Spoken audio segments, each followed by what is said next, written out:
አርእስተ ዜና የኦሮሚያ እስልምና ጉዳዮች ጠቅላይ ምክር ቤት ፕሬዝዳንት በሪያድ ከሚኖሩ ኢትዮጵያን ኮሚኒቲ ተወካዮች ጋር ተወያዩ። የትምህርት ቤት ክፍያ ጭማሪ ሊደረግ ነው። ወንጀልን ለመከላከል የቀረበውን አዋጅ ማሻሻያ በአብላጫ ድምፅ ጸደቀ። የጊኒ ቢሳው ፕሬዝዳንት የእስራኤልና ኢራን ጦርነት ካላቆመ ሀገራቸው እርምጃ ልትወስድ እንደምትችል አስጠነቀቁ። ሩሲያ በእስራኤልና ኢራን መካከል ያለው ግጭት በገለልተኝነት ልትሸመግል እንደምትችል የቀድሞ የሊባኖስ የውጭ ጉዳይ ሚኒስትር ገለጹ። ክርስቲያኖ ሮናልዶ ለፕሬዝዳንት ትራምፕ መልእክት ላከ።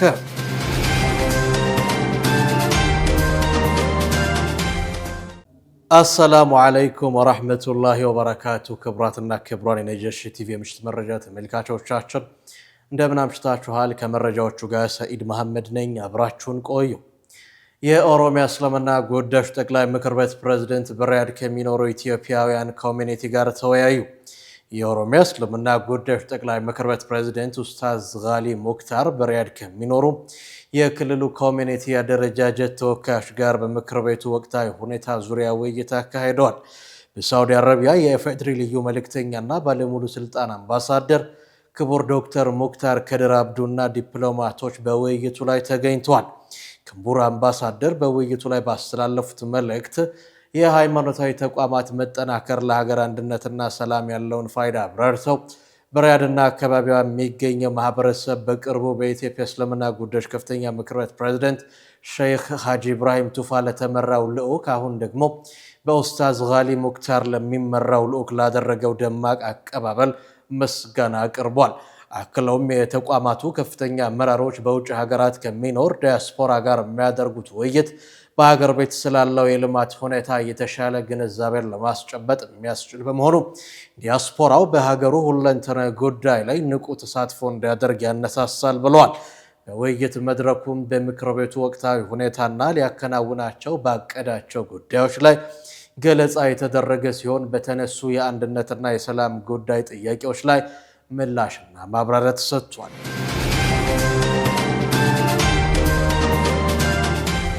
የህዝብ ተወካዮች ምክር ቤት በወንጀል የተገኘን ንብረት ህጋዊ ማስመሰልና ሽብርተኝነትን በገንዘብ መርዳት ወንጀልን ለመከላከል የቀረበውን አዋጅ ማሻሻያ በአብላጫ ድምፅ አጽድቋል። ምክር ቤቱ ባካሄደው 37ኛው መደበኛ ስብሰባ ላይ የህግና ፍትህ ቋሚ ኮሚቴ ያቀረበው የውሳኔ ሀሳብ ላይ ተወያይቷል።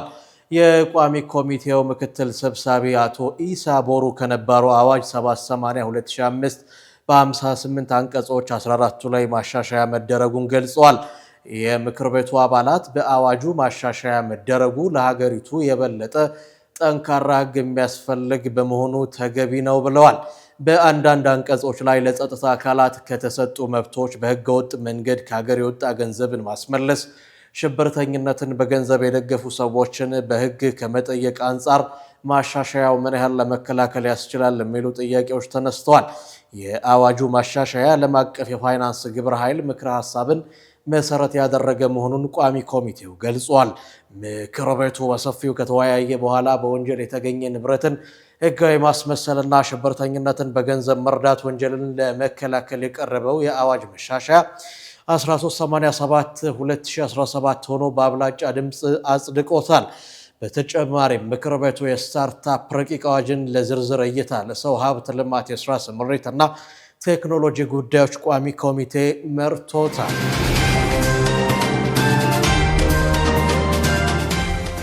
የትምህርት ቤት ክፍያ ጭማሪ ሊደረግ ነው። በአዲስ አበባ ከተማ አስተዳደር ስር የሚገኙ 1227 የግል ትምህርት ቤቶች በ2018 ዓመተ ልደት የትምህርት ዘመን እስከ 65 በመቶ ድረስ የትምህርት ቤት ክፍያ ጭማሪ እንዲያደርጉ እንደተፈቀደላቸው ተሰምቷል። የጭማሪውን ጣሪያ 65 በመቶ መጨመር እንዲችል የተፈቀደለት ግን አንድ ትምህርት ቤት ብቻ ነው ተብሏል። የከተማው ካቢኔ ባጸደቀው የግል ትምህርት አገልግሎት ክፍያ አሰራር ስርዓት ረቂቅ ደንብ ቁጥር 194/2017 መሰረት በ2018 ዓመተ ምህረት የትምህርት ዘመን ከ1585 የግል ትምህርት ቤቶች ውስጥ 1227 ያህሉ እስከ 65% ብቻ የትምህርት ቤት ክፍያ ጭማሪ ማድረግ እንደሚችሉ የአዲስ አበባ ከተማ ትምህርትና ስልጠና ጥራት ቁጥጥር ባለስልጣን ዋና ስራ አስኪያጅ አቶ ኢዘዲን ሙስባህ ለሪፖርተር ጋዜጣ ተናግረዋል። በ2018 ዓመተ ልደት ጭማሪ ያደርጋሉ ተብለው የሚጠበቁ 1227 ትምህርት ቤቶች አስቀድመው የክፍያ ጭማሪ መነሻ ሐሳባችሁን አቅርቡ ሲባሉ የዋጋ ግሽበት ጨምሯል በሚል ያቀረቡት ጭማሪ አስደንጋጭ ነበር ብለዋል። በዚህም ትምህርት ቤቶቹ ከደረጃ 1 እስከ ደረጃ 4 ተብለው በመስፈርት መለየታቸውን ገልጸዋል። ከነዚህም ውስጥ ጥራቱ የተሻለ የሚባለው ደረጃ 4 ትምህርት ቤት ነው ሲሉ ገልጸዋል። ከሁለተኛ ደረጃ ትምህርት ቤቶች ውስጥ አንድ ትምህርት ቤት ብቻ የመጨረሻውን ጣሪያ ማለትም እስከ 65% ክፍያ መጨመር እንደሚችል አቶ ኢዘዲን አመላክቷል። በከተማ አስተዳደሩ የሚገኙ 1585 ትምህርት ቤቶች መካከል 358 ያህሉ በ2016 የትምህርት ዘመን የጨመሩ ስለሆነ በቀጣዩ ዓመት እንደማይጨምሩ ገልጸዋል። እነዚህ ትምህርት ቤቶች ክፍያ መጨመር የሚችሉት በ2019 ዓመተ ልደት እንደሚሆንም አክለዋል። መረጃው የሪፖርተር ጋዜጣ።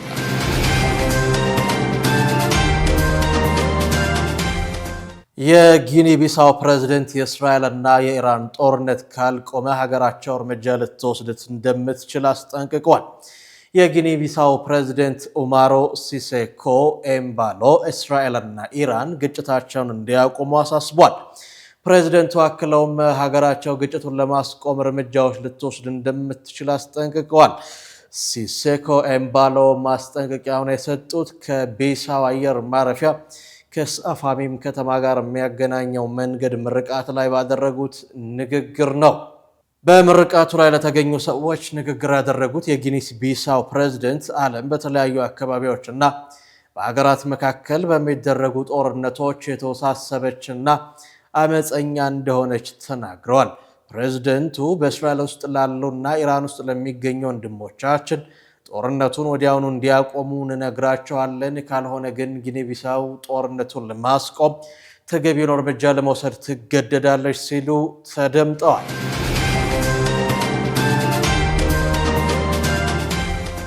ሩሲያ በእስራኤልና ኢራን መካከል ያለውን ግጭት በገለልተኝነት ልትሸመገል እንደምትችል የቀድሞ የሊባኖስ የውጭ ጉዳይ ሚኒስቴር ገለጹ። ሩሲያ በእስራኤልና ኢራን መካከል ያለውን ግጭት በቅን ልቦና ልትሸመግል እንደምትችል ነው የተናገሩት። ዋሽንግተንና እስራኤል ሽምግልናውን ተቀብለው በኢራን ላይ የከፈቱትን ጦርነት ለማቆምና ጥቃቶቹን ለማቋረጥ እውነተኛ ፍላጎት ካሳዩ አዎንታዊ ውጤት ሊገኝ ይችላል ሲሉ አድናን መንሱር ለስፑትኒክ ተናግረዋል። ጥያቄው ዩናይትድ ስቴትስ ኢራንም ሆነ እስራኤልን የሚያስማማ መፍትሄ ለመቀበልና ለመስራት ፈቃደኛ ናቸው ወይስ የራሷና የእስራኤልን ጥቅም ብቻ የሚያስጠብቅ ሁኔታዎችን ለመጫን ትፈልጋለች ወይ ሲሉ መንሱር ጠይቋል።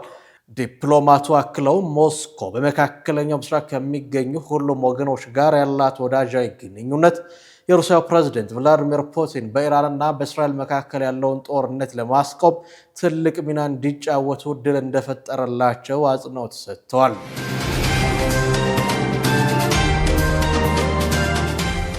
ክርስቲያኖ ሮናልዶ ለፕሬዝዳንት ትራምፕ መልእክት ላከ።